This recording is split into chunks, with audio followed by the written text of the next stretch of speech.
Let's take a look at the Chrome menu.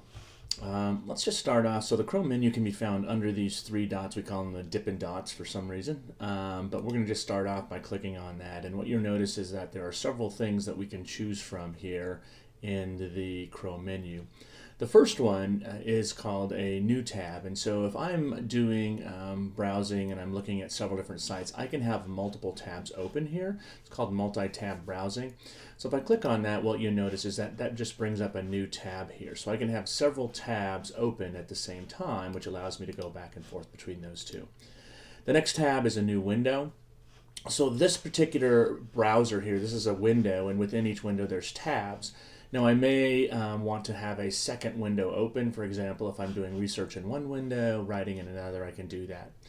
This next piece is called incognito, and I can open an incognito browser. It looks just like this. The only difference between this browser and the other is that it actually does not hold on to cookies.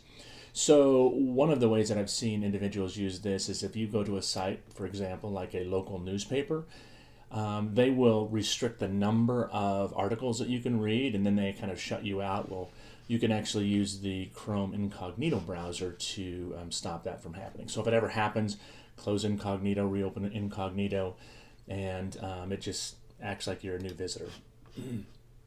The next one is a history, so we can actually look at all of the different history for the browser. So I can go back through and look at all of the history. If I click on this, it's going to open a new tab and show that. If I want to know where my downloads or what downloads, if I've lost it, for example, I can click here and it will show you all the downloads that I have. Bookmarks we'll talk a little bit about, or a little more about in a later video here. I can also zoom in and zoom out if I want to. If I'm trying to present something and I want to zoom into a certain area of my screen, I can just use this piece right here. I can print. I can also cast. So those of you that know about Chromecast, I can actually cast my browser to a Chromecast. I can use the find feature to find a term on a page.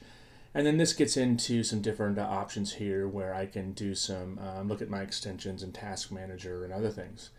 And then the last one I really want to show you is this the settings here. And the settings we're going to get into a little bit more, but this is where you'd log into Chrome and manage different parts of your Chrome browser. So that's very quickly and easily, that is the Chrome menu. And we're going to jump into more detail on some of these here in later videos.